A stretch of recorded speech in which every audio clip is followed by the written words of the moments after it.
Good Erev Shabbos, everyone. Erev Shabbos, Parshas Naso. Now let's jump right into our question for the week, and that is, we lane in this week Parshas Naso, the Parsha of Nazir and the Parsha of Soita. It's actually in the other order. We have Soita first, and then we have Nazir. Soita is the woman, the married woman who is suspected of having an illegal relationship with someone else. And Nazir is the Parsha that discusses someone who wants to come closer to HaKadosh Baruch Hu by taking a vow of what's called Nazirus. This person can take a vow that he's not going to drink wine, he is not going to be metamer l'meisim, and he is not going to get a haircut. The Netziv, the Naftali Tzvi Yehuda Berlin, in his Sefer, the Hemek Dover, points out there are two reasons why a person would want to become a Nazir. Either he sees his Yetzer Hara is going to chap him, it's going to get him, like the story of the Gemara in Nazir, of the person who saw his reflection in the water, and he saw how beautiful he was, and he saw his Yetzer Hara coming to get him. He took a vow of Nazirus. That's like a Sur Meirab. There's also an Asay Toiv aspect of Nazirus, where a person just wants to come closer to HaKadosh Baruch Hu by abstaining from certain pleasures in this world. Either way, that's the Parsha of Nazir. Chazal asks the following question. Ask this question at your Shabbos table. Why is it that the Parsha of Soita is followed directly by the Parsha of Nazir? The Torah puts these two parshas together. They seem not to have a connection, an inherent connection, Soita and Nazir. So why does HaKadosh Baruch Hu put the Parsha of Soita, and right after the Parsha of Soita, the Parsha of Nazir? So Chazal tell us, Kol haroya Soita b'kilkula, whoever sees a Soita in her state of kilkul, in her state of going to the Beis HaMikdash, and all the things they do to her to see if she actually did what she suspected of doing, she's not looked at in a positive light. Whoever sees that, whoever sees a Soita b'kilkula, yazir atzmai min hayayim.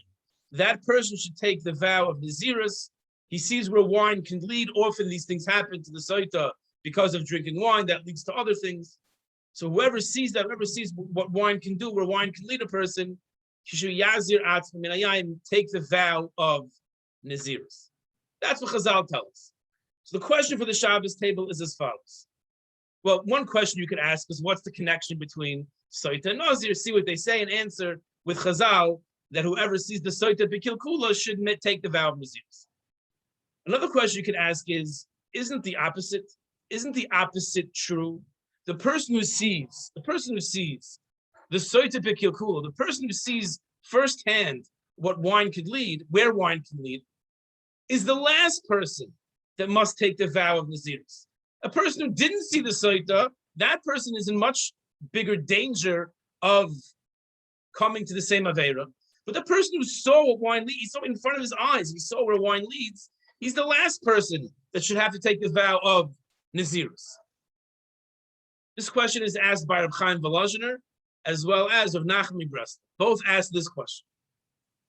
And they give the same answer. They say that it's precisely the person who saw the Soita b'kilkula, the person who saw what wine can lead to, and he has this epiphany, he has this inspiration, he sees, oh my gosh, this realization, I see how bad wine is. If he just leaves that go, and he doesn't concretize that feeling in the form of a Kabbalah, it's going to be fleeting. It's not going to stay. An inspiration that a person has is not going to be long-lasting, unless a person takes that inspiration and he concretizes it in the form of a resolution, of a Kabbalah. He does something with that inspiration and makes it a part of his everyday life. So it's precisely the person who sees the Soita b'kilkula.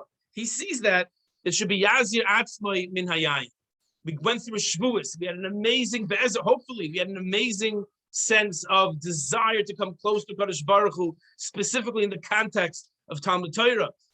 And like we spoke about in Shul, unless a person is going to make a Kabbalah, a practical Kabbalah, I'm going to take upon myself this obligation of learning Torah of Talmud Torah, this 5 minutes after my Shabbos Seudah, etc. If a person's not going to make the Kabbalah, then he's not going to be successful. A person must make the Kabbalah, a person must make that resolution. But it's very important to keep in mind, when a person's making the Kabbalah, not to make a Kabbalah that's too long. Sometimes, you see something, you see a certain learning program, whatever it might be, you get inspired and you take something on and it's too hard. And we find that in the Parsha of Nazir.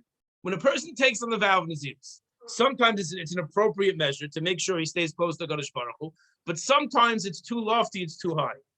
As the psukim say, that the Nazir who should not be coming into contact with mates, with a dead body. If the mace dies in a befesa pislim, if it happens in an instant, as the Netziv says, it wasn't his fault. It happened immediately without any warning. Then he's Timei Rosh Nizra, he becomes Tamei. And the pasuk says, the Keeper Allah, the Nazir who became Tamei, ba'oinus, it was out of his control, needs kapara, needs atonement, me'asher chata ala nefesh, for his sin that he committed. Explains the Netziv in his Pirush Hamek Davar. He says, if it happened ba'oinus, Ein shum ashma al hanazir, there should not be any guilt associated with the Nazir. It wasn't his fault. Mavur the hachet hu shepirish atzim in hayayin. The Avera can't be the coming into contact with the dead body, because that was befesa pisoim, that was out of his control. Where's the chait? The chait is that he was mitzar himself. He took himself away from drinking wine. If this wouldn't have happened, if he wouldn't have become tamei, we would not have called him a chait. Because that would have been an indication that he took on the Naziris for the proper intention. But says the Netziv, if he became tamei befesa pisoim, it was an oinus. It was out of his control. That's an ois. It's a simin, a sign, that it's not fitting for him. If that's the case, he held himself back from a pleasure that a Kadosh Baruch Hu puts into the world for us to enjoy. So if I'm abstaining for the right reasons, Kadosh Yikra, it's a person's Kadosh. If he's abstaining for the wrong reasons, if he's going too far, if he's taking on a Kabbalah that's too high, it's beyond his grasp, then that's called the Chayte, that he held himself back from the pleasure of wine. So the idea that Yisoid is a person has an inspiration, a person feels close to Kadosh Baruch Hu, he has a realization, he must be Yazir Atzmei Min Hayayin. That person must take on the vow, some sort of Kabbalah to concretize that feeling of inspiration. But as the Netziv tells us, the person must be careful and must think long and hard before he takes something on. It's not a good for the Jew to fail.